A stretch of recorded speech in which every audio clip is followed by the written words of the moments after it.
श्री गुरुदेव दत्त. मी आचार्य दीपाली. माझ्या ॲस्ट्रोवेदा ह्या यूट्यूब चॅनलवर आपल्या सर्वांचं स्वागत आहे. आतापर्यंत आपण पाहत आहोत म्हणजे आपली सिरीज चालू आहे ऑनलाईन कुंडली शिका. तर ह्यामध्ये आपण रवी, चंद्र आणि बुध या 3 ग्रहांविषयी थोडक्यात माहिती घेतलेली आहे. तर आता आपण पाहणार आहोत मंगळ या ग्रहाविषयी थोडक्यात माहिती. तर मंगळ हा जो ग्रह आहे हा अग्नितत्वाचा आहे. हा जो ग्रह आहे हा थोडासा रागीट आहे. हा मेष आणि वृश्चिक या राशीचा स्वामी म्हटलेला आहे. त्याचप्रमाणे मंगळाच्या अंमलाखाली ज्या राशी येतात ते जे जातक आहेत ते कसे असतात तर ते उदार, त्यांचं व्यक्तिमत्व जे आहे ते उदार असतं, ते निश्चयी असतात. म्हणजे कुठलीही गोष्ट त्यांनी जर ठरवली तर ते करतात, पण राग पण तेवढाच त्यांच्यामध्ये असतो. त्याचप्रमाणे जर बघायला गेलं तर हे लोक कशी असतात तर राजकारणामध्ये आपल्याला आढळून येतात. पुढारीपणा, त्यांना टीम हँडलिंग करायला जास्त आवडते. त्याचप्रमाणे जर बघायला गेलं तर एखादा सर्जन जो आहे तो ह्याच्यामध्ये आपल्याला आढळून येऊ शकतो की सर्जन आहे किंवा सैनिक आहे किंवा केमिस्ट वगैरे जे आहे हे जे आहे हे मंगळाच्या आधिपत्याखाली येणारे धंदे म्हणजे व्यवसाय आहे. आणि ह्या राशीच्या अंमलाखाली सुद्धा काही व्यक्ती जन्माला येतात, त्यांच्यामध्ये सुद्धा आपल्याला हा प्रकार म्हणजे हे काही दिसून येतं. म्हणजे सर्जन म्हणू शकतो किंवा केमिस्ट बोलू शकतो किंवा सैनिक म्हणू शकतो. हा दशम स्थानावरून तर आपण पाहतोच की आपण कुठला उद्योग केला पाहिजे, कुठला व्यवसाय केला पाहिजे, कारण की दशम स्थान हे कर्मस्थान आहे. पण आता मी तुम्हाला ग्रहांची माहिती देते, त्याच्यामुळे ही थोडक्यात माहिती सांगते तुम्हाला की मंगळ या ग्रहांच्या अंडर जे आहे ते काय उद्योगधंदे येऊ शकतात. तर सर्जन, सैनिक किंवा केमिस्ट असू शकतं.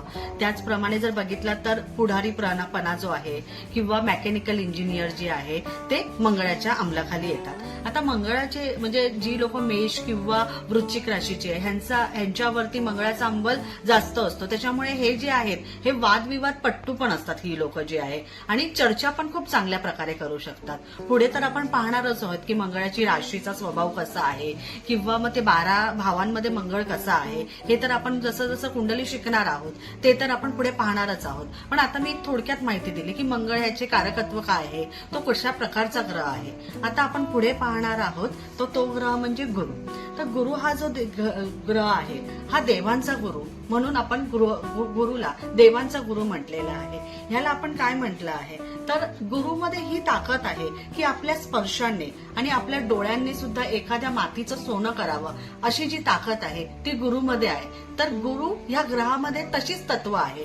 धनु आणि मीन राशी या 2 राशींचे जे स्वामी आहेत हे गुरु महाराज आहेत. तर ह्या राशीचे लोक कशी असतात तर ह्या राशींची जी लोक आहेत किंवा गुरुचं कारकत्व काय, गुरुचं कारकत्व तर गुरु हा जो ग्रह आहे तो कसा आहे, तो ज्ञानी आहे, धार्मिक आहे.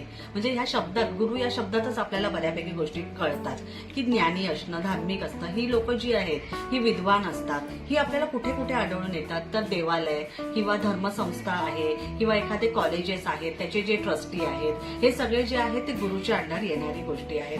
हा ज्ञान देणारा ग्रह आहे आणि ह्याची बुद्धिमत्ता जी आहे हे ज्यांचा गुरु चांगला आहे किंवा ज्या गुरुच्या अंमलाखाली येणाऱ्या ज्या राशी आहेत या कशा असतात, ह्या परोपकारी. ही लोक कशी असतात तर ही लोक परोपकारी असतात, बुद्धिवान असतात. ह्या लोकांचा स्वभाव जो असतो गोडभाषी, मीठभाषी असतात. लोकांच्या मदतीसाठी हे नेहमी धावून जाणारी असतात.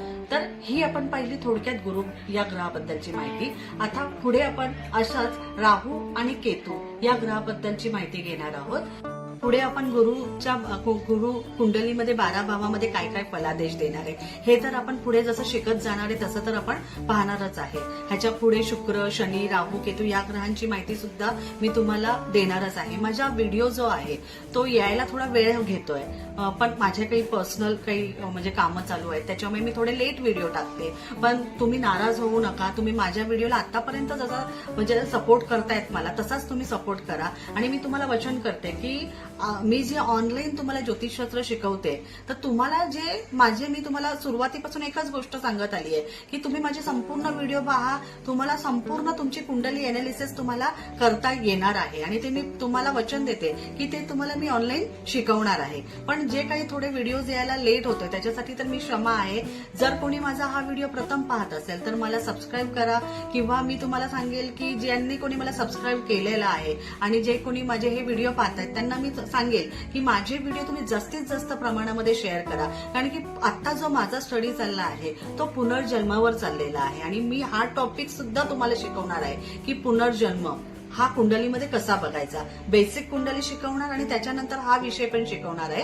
त्याच्यामुळे तुम्ही मला सपोर्ट करा, तुमच्या सपोर्टची मला गरज आहे.